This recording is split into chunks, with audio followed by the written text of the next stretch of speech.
Buenas noches, bienvenidos a un programa más de Pulso Ciudadano. Hoy abordaremos varios temas legislativos que tienen que ver con la seguridad, con el desarrollo del país, mejor calidad de vida para los niños del país, entre otros temas, así como cuál es el rol que está jugando la oposición en este momento en la Asamblea Legislativa.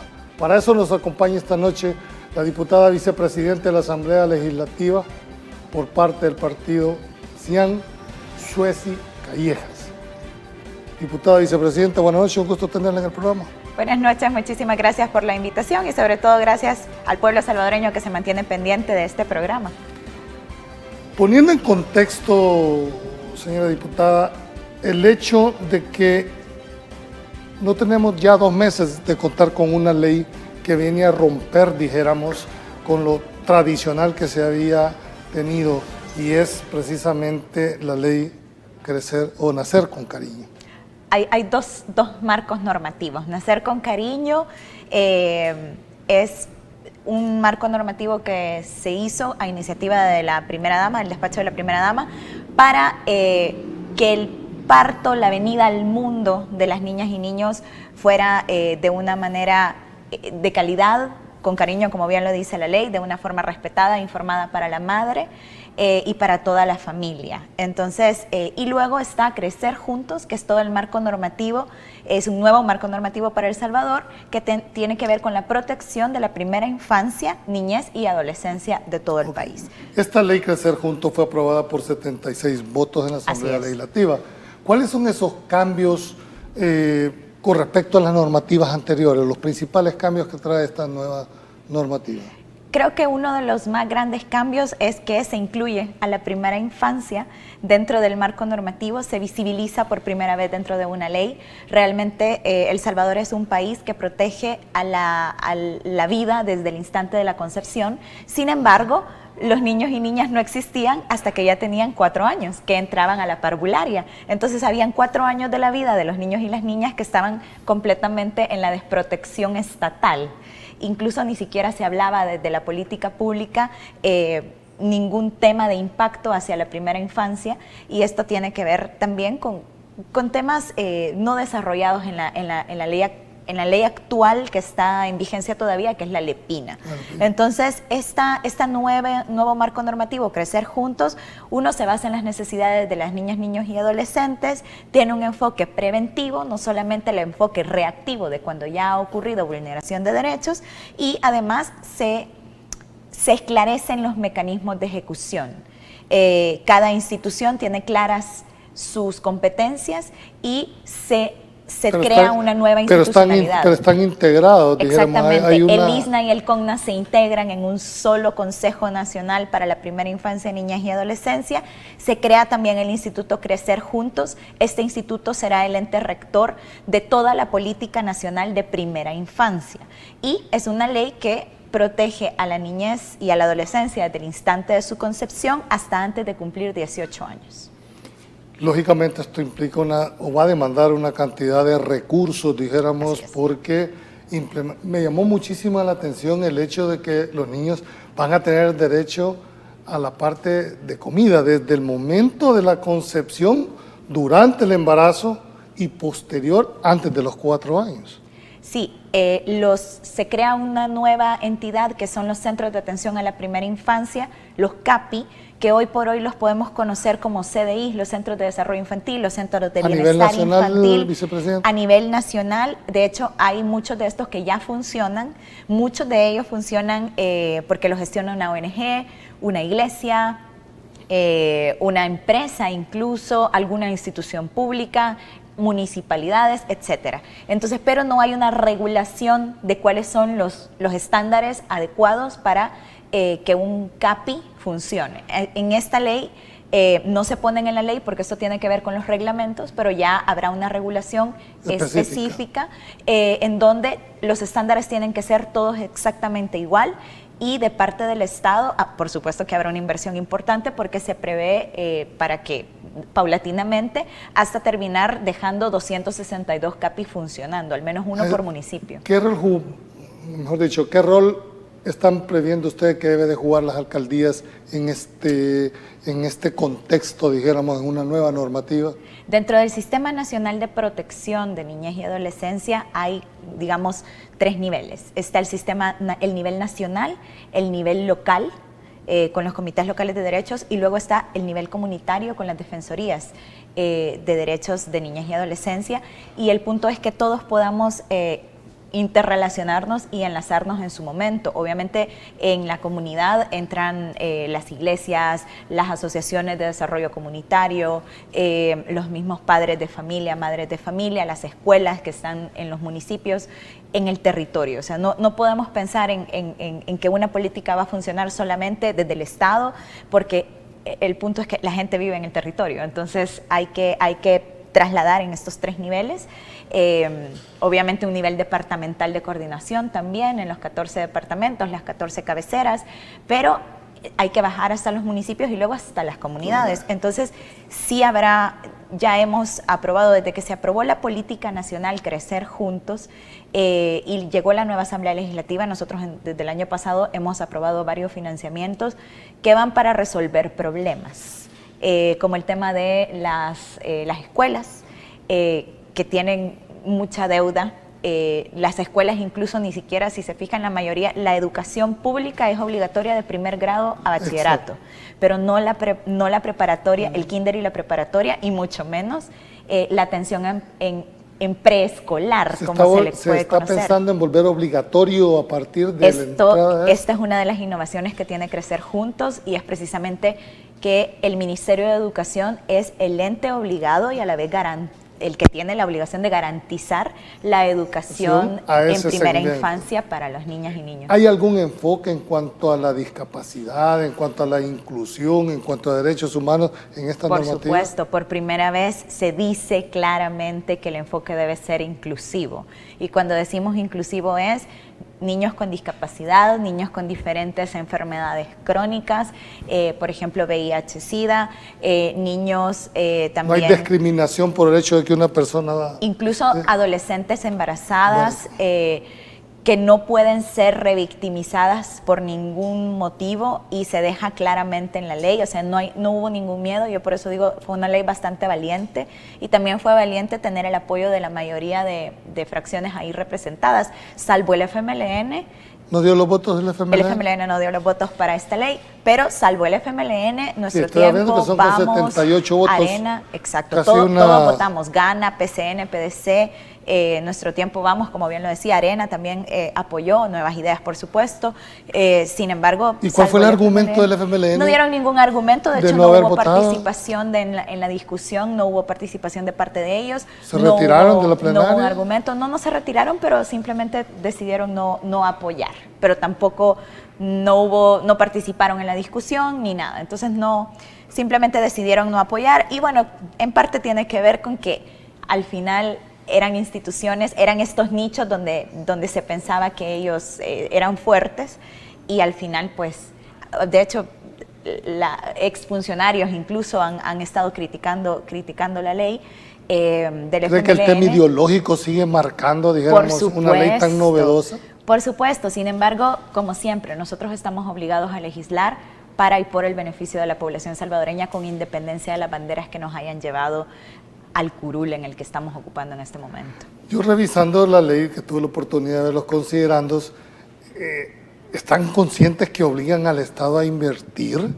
en primera infancia, en niñez, en adolescencia? Sí. Por supuesto, de una manera gradual, pero sí. ¿Están conscientes la inversión que esto va a requerir? Por supuesto. En este momento la inversión del Estado salvadoreño en educación está alrededor del 5.1% del PIB nacional. ¿En este momento? En este momento, a 2022.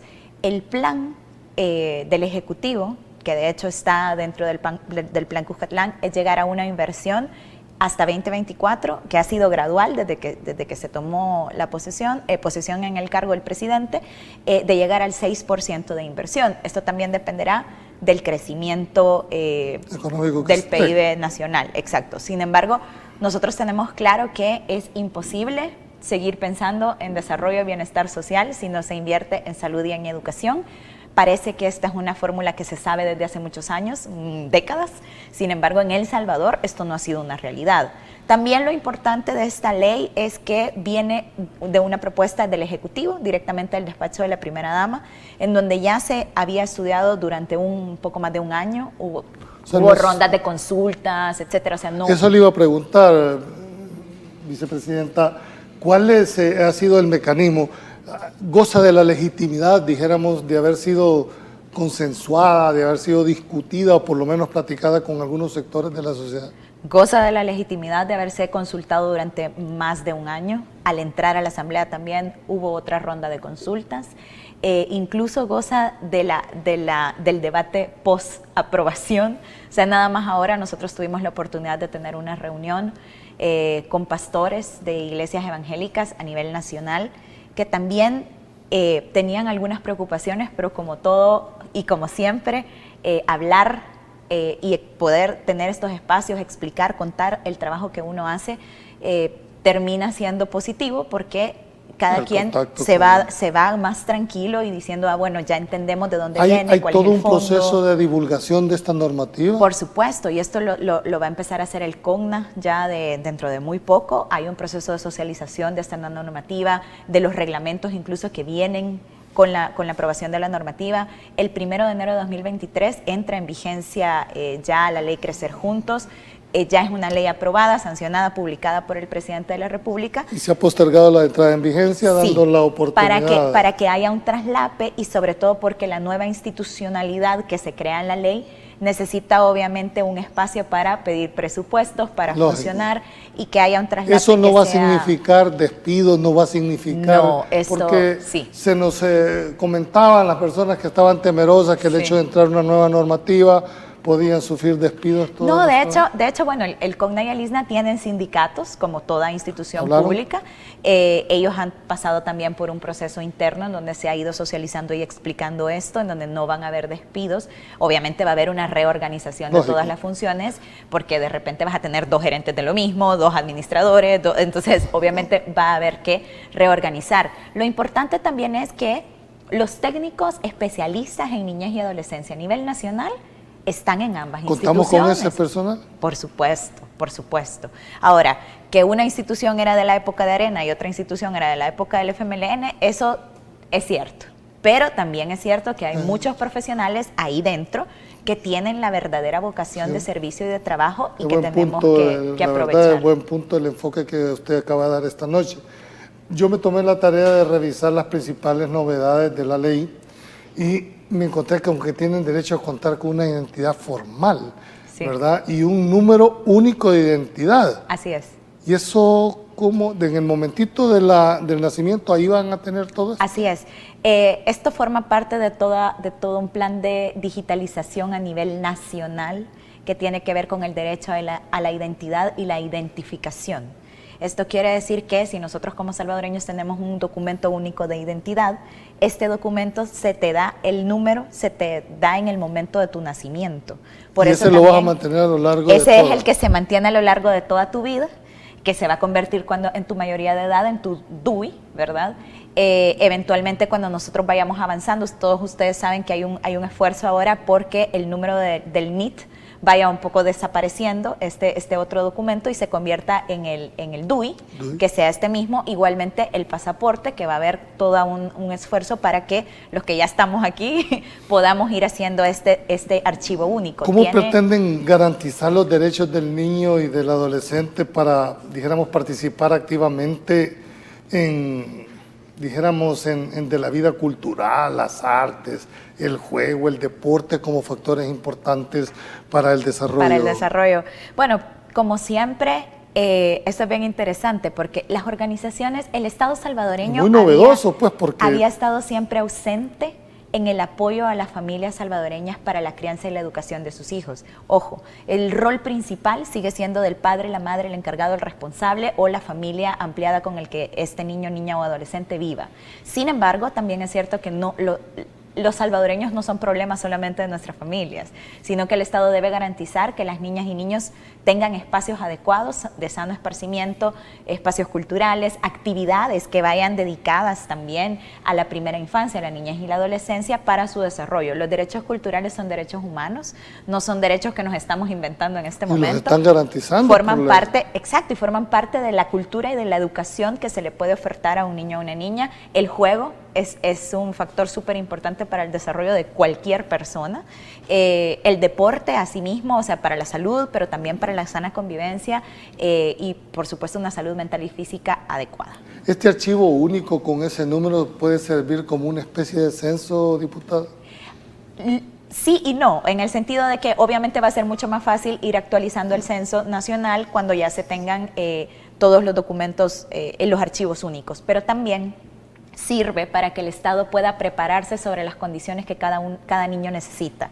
Si tú en el momento del nacimiento se tiene un archivo único que además se va a compartir en todo el Sistema Nacional de Salud, eso quiere decir sistema nacional y sistema privado. Por ejemplo, si hay un niño que tiene diabetes, infantil, entonces no importa si este niño va al Bloom o si va a cualquier hospital privado, es un solo archivo y los doctores van a tener acceso a esto. Gracias por continuar en Pulso Ciudadano. Ya nos están preguntando las redes sociales, vamos a tratar de darle los espacios para que la diputada vicepresidenta pueda contestarle a ustedes las preguntas. Antes de irnos al corte comercial, me llamó poderosamente la atención el hecho de que se están estableciendo medidas, ¿verdad?, para no revictimizar a quien sufre cualquier tipo de violencia. ¿Es así en la normativa? Así es. Es una de las grandes innovaciones que, aunque parecería que es algo pequeño, nimio, es el cambio de todo. Por ejemplo, esto es en el caso de que alguna junta de protección se haya dado cuenta, o por denuncia o por indicio o por cualquier cosa, que en un hogar un niño, niña o adolescente sufre alguna vulneración de sus derechos. Regularmente, como hoy está el sistema, se saca, una vez comprobado de que la vulneración existe, se saca a la niña, niña o adolescente y se lleva a una institución para encontrar a una familia o un familiar que pueda hacerse cargo de este niño o niña de esta manera temporal. Si esto no es posible, entra en el sistema de familia temporal. Si esto no es posible y se llega hasta el punto en el que se retira la autoridad parental, entonces ya pasa a otro proceso que es la adoptabilidad. Entonces, en este caso, el punto es que la persona agresora es quien sale del hogar como medida cautelar para evitar que los derechos se sigan vulnerando. Y obviamente, aunque sea el que provea de alimento al hogar. Es que no importa, tú vas a seguir proveyendo, pero a la vez, mientras se hace todo el proceso, no se puede permitir, y el Estado es el garante de esto, no se puede permitir que se sigan vulnerando los derechos. Una medida cautelar para garantizar la seguridad de los menores. Como todo, esto debe de pasar un proceso, debe de comprobarse, y hay una garantía de presunción de inocencia siempre, ¿verdad? ¿Se incorpora la Fiscalía General de la República en el Sistema Nacional de Protección? Se incorpora la Fiscalía porque no estaban, y realmente muchas de las denuncias, incluso o los avisos, se hacen directamente en la Fiscalía y son quienes forman parte de los procesos también de niñez y adolescencia. Entonces era absurdo que no estuvieran, ahora están ahí. Yendo ya un poquito más, diputada vicepresidenta, los centros de atención de la primera infancia se vuelven obligatorios para las 262 municipios del país. Incluso para las instituciones, no solo públicas, sino privadas, arriba de 100 empleados. De 100 empleados. ¿Van a tener obligación de instalar o contratar los servicios de la CAPI? Así es. Hay una disposición en la Constitución, ojo, vamos a hacer ahí, la Constitución es de 1983. ¿Es correcto? Hay una disposición en donde dice que para garantizar los derechos de los trabajadores se instalarán salas de cuidados, a las cunas, para que estos puedan tener a sus hijos ahí mientras ellos hacen su jornada laboral normal. En 2015, creo, por ahí de 2015, la Sala de lo Constitucional saca una sentencia en donde dice, mire, esta disposición constitucional no se ha cumplido, por tanto, la Asamblea Legislativa, al no haber legislado al respecto, por omisión, está vulnerando derechos de los salvadoreños. Entonces, se manda, da un año, una cosa así, 2016 por ahí, da un año para que se genere el marco normativo que vele por esto. En 2018 sale la ley de salas cunas, era una ley de más o menos 15 artículos, en donde en ningún momento mencionaban a los niños y niñas, sino que era una ley para cumplir con la obligación de la sentencia. Esta ley iba a entrar en vigencia en 2020, pero por pandemia se pidió la prórroga de esto porque justo estaba la pandemia y bueno, fue un periodo difícil. Luego, cuando entró la política nacional de Crecer Juntos, se hace un análisis y se dice, miren, no tiene sentido que entre esta ley en donde los niños y niñas, que son al final los beneficiarios, los que tienen el derecho a la educación en primera infancia, no son los sujetos de derecho acá, ni siquiera los mencionan. Entonces, y esto no puede verse solamente como un beneficio laboral, estamos hablando del desarrollo de las niñas y niños. ¿Cuántas empresas tienen más de 100 empleados? Y esto es públicas y privadas.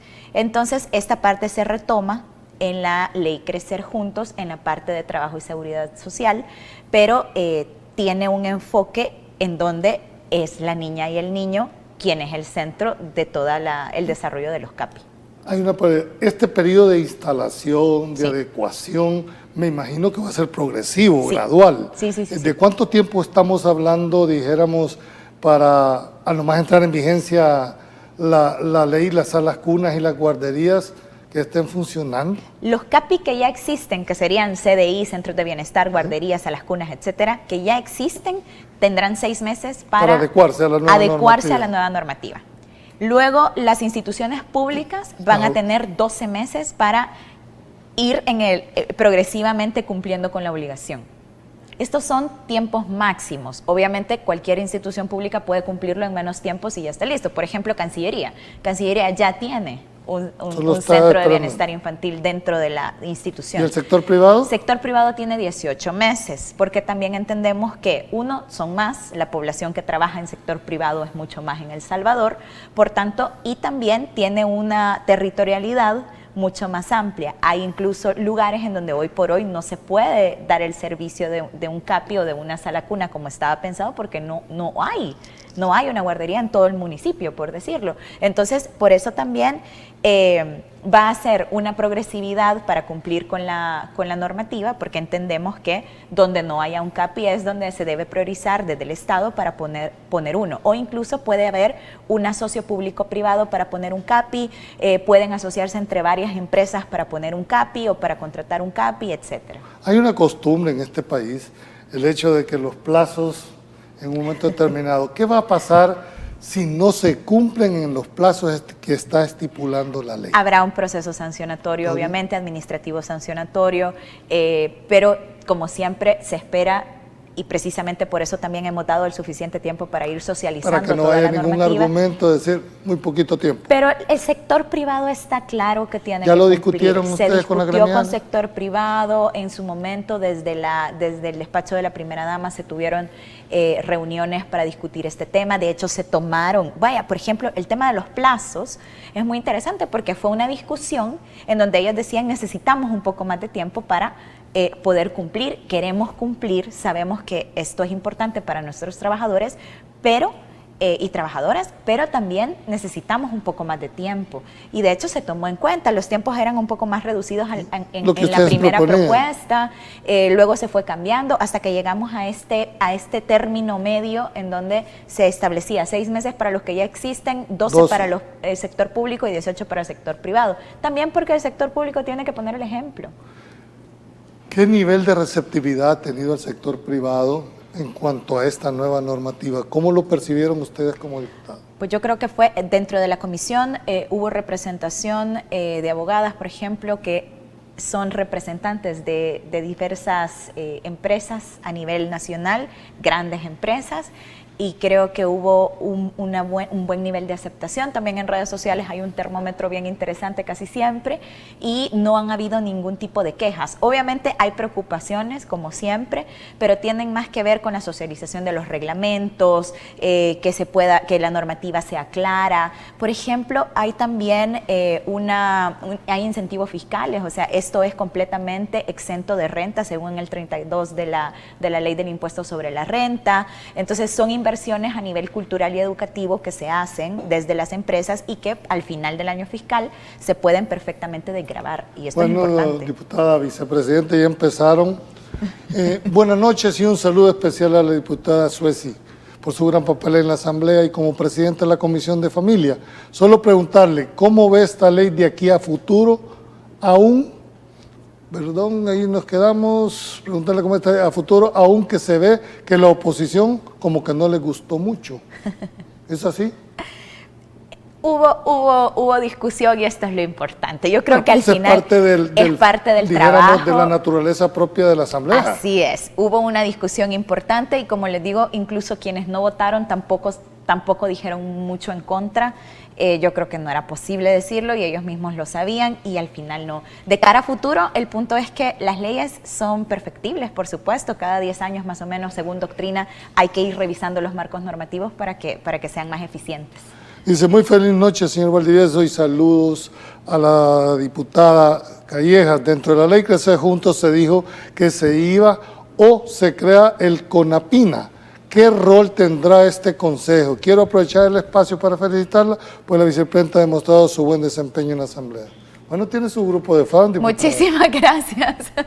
No, el CONAPINA es el nuevo ente rector, pero además es rector, coordinador y ejecutor en todos los temas de primera infancia, niñez y adolescencia. ¿Se fusiona el ISNA y el CONA? Se fusiona el ISNA y el CONA, eso es lo que sucede, y entonces es un solo consejo. Hoy, como están las cosas, el CONA es el ente rector y el ISNA es el ente coordinador, pero de repente en la ley, en la LEPINA, el ISNA tiene facultades de ente rector y el CONA de ente ejecutor. Entonces, ¿y esta nueva entidad hace que se atropellen un poco?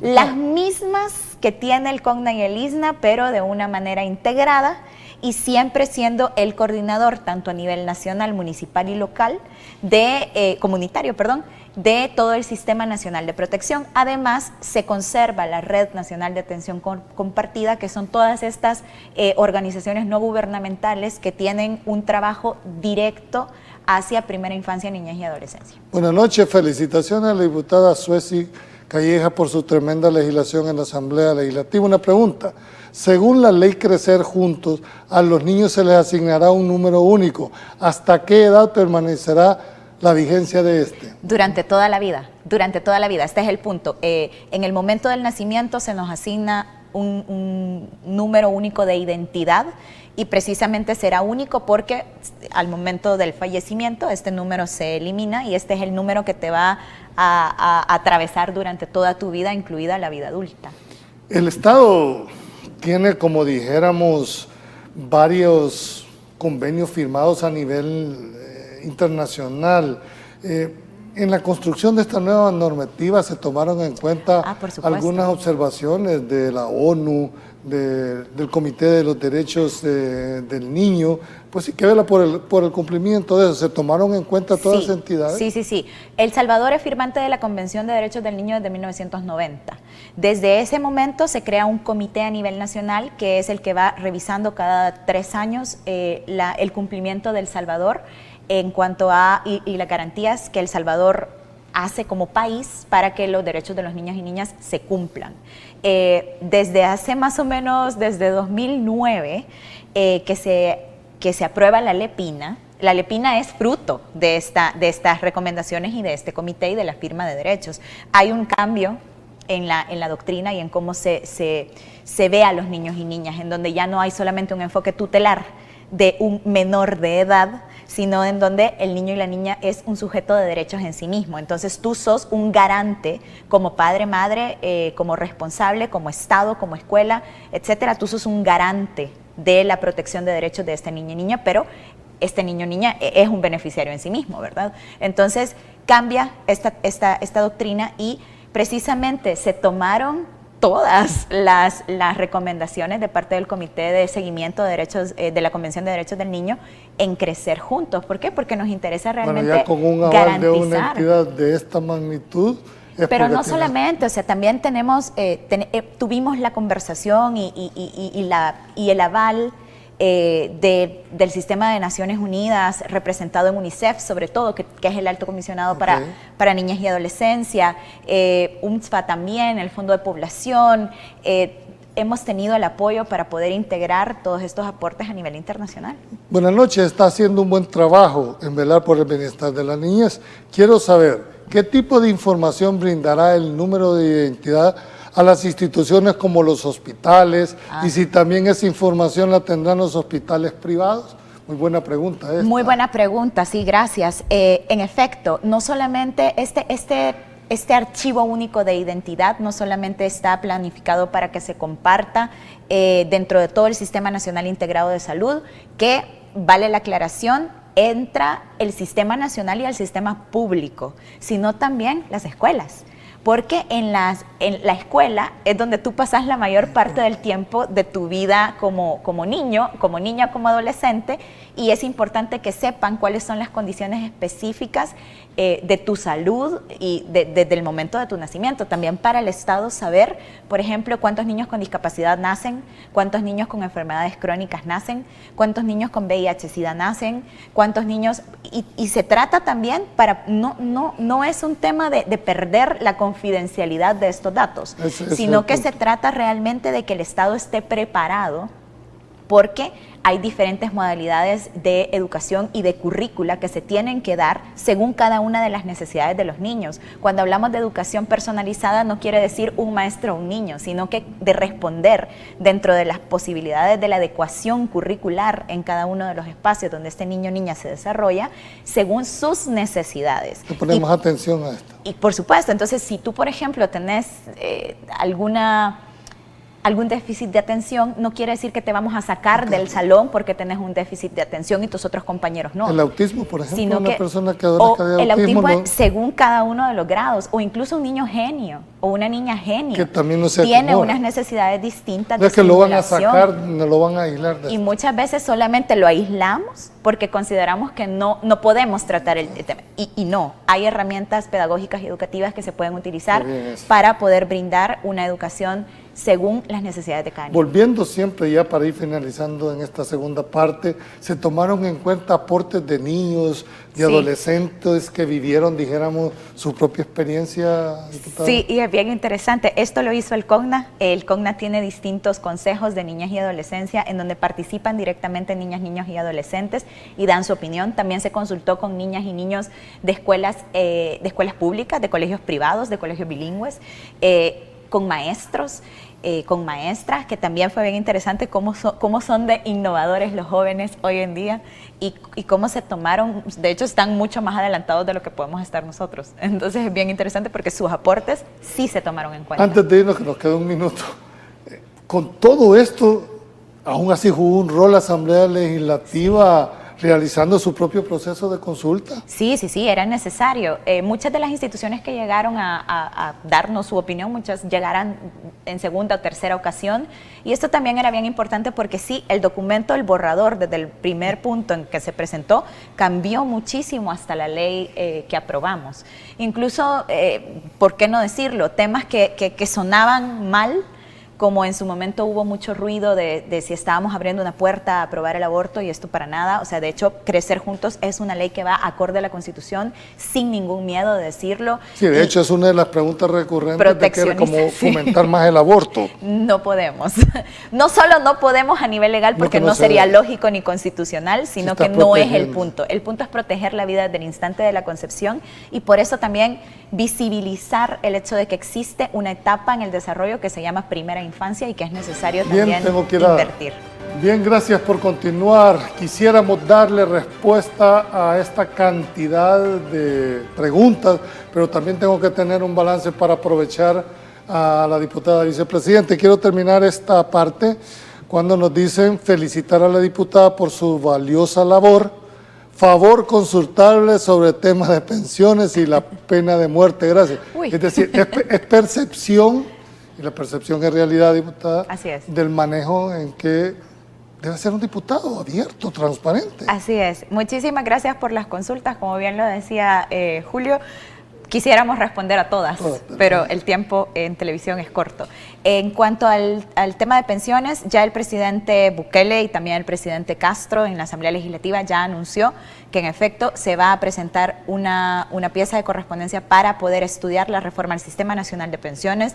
No es una reforma que debemos tomar a la ligera, estamos hablando del futuro de todos nosotros los salvadoreños. Y quiero aprovechar eso, vicepresidenta, este mismo mecanismo que usted ha ocupado para esta ley, ¿lo pretenden implementar en el tema de pensiones? De hecho, estaba ya anunciado, el presidente Castro lo anunció a principios de esta semana, que se va a crear una comisión especial para poder dar estudio a esta propuesta de ley en el momento en el que entre. Obviamente hay que consultar a muchísimos sectores de la población, no solamente al sector empresarial, sino realmente a todos los sectores. Entonces, porque es algo que nos afecta por eso es que me llamó en la vida real a todos. Que el mecanismo que se ha ocupado en la Comisión de la Familia para esta ley tiene 78 votos con una legitimidad casi por unanimidad. Entonces, como extrapolando, dijéramos, si eso le fue tan bien en el tema de esta ley, ¿por qué no replicarle nosotros?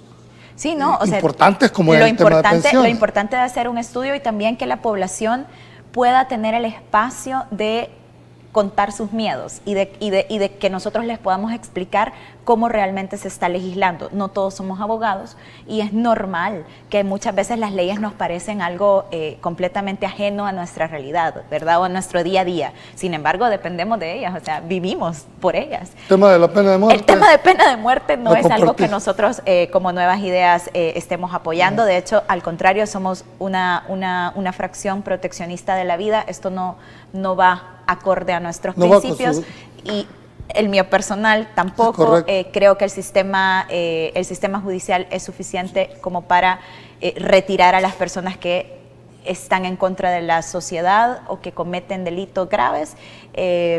Privarlos de la libertad es suficiente. Bueno, de manera simple y contundente respondió mejor que un abogado. Quiero ya en esta última parte preguntarle, diputada, vicepresidenta, ¿cuál es el rol de la oposición que ha estado jugando en este periodo? ¿Cómo lo ven ustedes? Pues yo creo que la oposición está bastante cómoda en este lugar de llevar la contraria porque sí o porque su público no dan ningún tipo o de sus argumento. Financistas. No, y sería bien interesante, incluso, bueno, en las discusiones que hay en comisiones, a veces es bien interesante cómo las consultas o la hazaña, ¿verdad?, de querer decir que algo no está bien, es solamente porque así se los han pedido, porque así les han dicho y no porque hay una agenda política, dijeron. O incluso que hayan estudiado los marcos normativos que tenemos en la mesa. ¿Y por qué se dice entonces que no hay discusión en las comisiones cuando están evidenciando lo contrario? Porque es un discurso que está circulando, ¿no? Y cuando decimos una mentira varias veces, esperamos que se convierta en realidad. Es una narrativa que está llevando. Es una narrativa, claramente. Hay una necesidad de que esta narrativa tome fuerza y entonces ha tomado fuerza. Si de verdad nosotros no quisiéramos discutir, tenemos los votos suficientes para no discutir. Y aún así, bueno, nada más en la plenaria anterior pasamos 2 horas discutiendo en el pleno sobre el estado de emergencia. 2 horas, un poco más de 2 horas de hecho. Y entonces, sí, que cualquiera pudo haber dicho, bueno, si tiene la correlación de fuerza suficiente. Lo aprobamos y ya, o sea, ni siquiera hay que discutirlo, pero no, siempre se deja este espacio para que podamos discutirlo y todos podamos, y estamos hablando de un decreto de 2 páginas, o sea, no era nada... no era nada, o sea, la ley Crecer Juntos es una ley de 308 artículos y de casi 200 páginas, o sea, no estamos hablando de esta ley que se discutió 2 horas. Para esto tuvimos una plenaria completa. En la Asamblea Legislativa todos sabemos que funciona la aritmética, así ¿verdad? Es. Sin embargo, quiero dejarle planteada, ¿sí hay nivel de discusión en los procesos de formación de ley? Claro que hay un nivel de discusión, son 20 comisiones en las que hay documentos en estudio, piezas de correspondencia que se están estudiando, que se discuten, no todas se aprueban. Ahora bien, lo que sí nosotros hemos evitado, porque nosotros llegamos ahí a trabajar, entonces no solo aparecemos el día de la plenaria o el día que nos toca comisión, y eso también hay que tomarlo en cuenta, es nuestro trabajo el ser diputados. Entonces, obviamente, cuando entra un expediente, ese expediente tiene 1 semana, 2 semanas, incluso un mes en dependencia. Bueno, la ley del agua, por ejemplo, se estudió durante varios meses, porque el punto era no pasarnos 15 años discutiendo, pero sí que hubiera una amplia discusión de varios sectores. Entonces, no se trata de tener bueno, en la legislación anterior, por ejemplo, en la Comisión de Familia salió una ley. Una ley en 3 años. Crecer juntos, por supuesto. Si quiero, me agarra dos legislaturas, pues, o sea, ya viéndolo así. Entonces, pero no es ese el plan, porque al final las necesidades de los salvadoreños son hoy, no son dentro de 6 años. Dentro de 6 años serán otras. Entonces, tenemos la obligación de ir respondiendo, y si el pueblo salvadoreño te eligió para esto, este es el trabajo que tenés que hacer. ¿Cuál es el problema de hacerlo en el tiempo o incluso dedicarle más tiempo del necesario? Cuando tú sos funcionario público, sos funcionario 24/7, no hay un punto, uno no sale a las 4 de la tarde, cuelga las botas de diputado, y se convierte en otra cosa. De la misma manera. No, pero lo cierto es que, por ejemplo, incluso cuando vamos en domingo, yo a veces en conversaciones privadas con mis colegas diputados, yo digo, la verdad es que esto no es para que nos aplaudan, pues, o sea, esto es un trabajo que hay que hacer, esto es algo, tú sos funcionario por el periodo que te eligieron, no solamente de 8 a 4 de lunes a viernes. Entonces, y en feriado no me hable, ¿verdad? Entonces, no se trata de eso. Sí hay un compromiso de sacar los marcos normativos necesarios, de modificar los marcos normativos necesarios y de que no haya una mora en las comisiones. Con respecto a las dispensas de trámites, diputada, se critica mucho de que se está volviendo como la regla y no la excepción. ¿Es así? Han habido muchas dispensas de trámite, es cierto. Sin embargo, es un mecanismo completamente legal y formal que se hace conforme al reglamento interno de la Asamblea. Y de la urgencia también. Y que depende muchas veces de la urgencia. Hay cosas que no podemos esperar hasta el siguiente martes para que se aprueben, porque son necesarias, sea por temas de plazo, sea por temas de necesidad incluso. Por ejemplo, en el tema de la emergencia, como bien se mencionaba, se decreta un estado de emergencia porque aunque hoy amaneció soleado aquí en San Salvador... Puede ser que en otros lados no. En otros lados no, pero ojo, los efectos y las consecuencias, tenemos más de 160 personas en 9 refugios a nivel nacional, personas que han perdido sus casas, personas que no tienen a dónde llegar. Tú tenés que responderles como Estado, no se le puede decir, híjole, fíjese que ya dejó de llover, entonces ya no podemos responder a sus necesidades. Esto es grave. Quisiera tener más tiempo, pero la verdad es que no me da para tanto, pero no quisiera desaprovechar el tema del régimen de excepción. A 100 días de haber sido establecido, nada menos este día, el monseñor Rosa Chávez insta a suspender el régimen de excepción, porque dice que hay otras herramientas legales para enfrentar el problema. ¿Ustedes están conscientes que la aprobación de este régimen de excepción constituye una importante herramienta legal que dota a los ministerios? ¿Se va a mantener el régimen? ¿Cuánto tiempo? No puedo proyectar cuánto se va a mantener el régimen porque le corresponde al Ejecutivo hacer estas proyecciones en los ramos de defensa y seguridad pública. Sin embargo, quiero subrayar también que no solo hay más de 44,000 detenidos. 44.532 detenciones. Así es, de pandilleros y colaboradores, que se respira en las comunidades una gran tranquilidad. Muchas familias no están siendo extorsionadas porque las personas que les extorsionaban están presas, y sobre todo ya llevamos 145 días con 0 homicidios. Cualquier otra herramienta legal disponible claramente no fue suficiente hasta el régimen de excepción, y lastimosamente a situaciones desesperadas, medidas contundentes y fuertes. La situación en El Salvador, en donde nadie podía caminar con un mínimo de seguridad y en donde todos nos encomendábamos a Dios para salir y para regresar a la casa, y donde nadie sabía si iba a llegar al final del día. Algo que llama la atención, normalmente la legalidad no va de la mano con la legitimidad. Sin embargo, cuando se le pregunta a la población, que alrededor del 90% aprueba el régimen de excepción, es decir, 9 de cada 10 salvadoreños. ¿Cómo interpretan ustedes como bancada mayoritaria en la Asamblea Legislativa este nivel de legitimidad que da la población cuando le hacen puntualmente esta pregunta? Bueno, obviamente es positivo y nos da una gran responsabilidad. Nos da la gran responsabilidad de que sea lo mejor posible, de que se haga también de lo mejor posible, pero también sabemos que esto es fruto de la zozobra que se vive en las comunidades, la zozobra que se vive en los territorios. O sea, la gente no estaría contenta de no ser que no ve realmente o que no está viviendo en carne propia el cambio entre no poder entrar a tu colonia si no apagas las luces del carro o si no te catean antes el que está posteando. Esa es la realidad que estuvo viviendo. Esa es la realidad, o que en la tortillería te van a cobrar $150 por semana si tienes suerte, sino $1,500 al mes. Gente que no trabaja, sino que gente que está ahí simplemente esperando que tú puedas producir para ellos irte a cobrar de tu trabajo honrado y vivir ellos. Entonces, si esto no fuera real, si la violencia social debido a las pandillas en El Salvador no fuera real, no tendríamos la legitimidad que tenemos con el régimen de excepción. Debo de interpretar, de acuerdo con su respuesta, que no puede adelantar plazo para mantener el régimen. ¿Será el que califique el Ejecutivo el que va a determinar si se mantiene o se quita? Sí, el régimen de excepción le corresponde al Ejecutivo solicitarlo y a la Asamblea aprobarlo, o en este caso, seguirlo ratificando.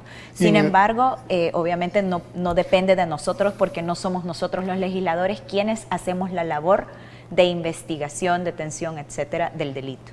¿Era necesario el estado de emergencia, decretarlo? Sí, era necesario para poder hacer uso de todo el Sistema Nacional de Protección Civil, además de fondos para poder dar respuesta. La oposición decía que no era necesario, que era nada más una llovizna, una pasada de nube y que eran... Sí. ¿Innecesario? Sí, como yo en su momento lo dije en plenaria, gracias a Dios que en su casa sea solamente un invierno. Lastimosamente la mayoría de familias salvadoreñas sí vivieron estragos debido a las lluvias. Los suelos todavía están bastante sensibles por esto. Hay más de 160 personas en refugios habilitados en distintos espacios del país. Muchas de ellas han perdido sus hogares debido a derrumbes, cárcavas, etcétera, y hay que dar respuesta a estas familias.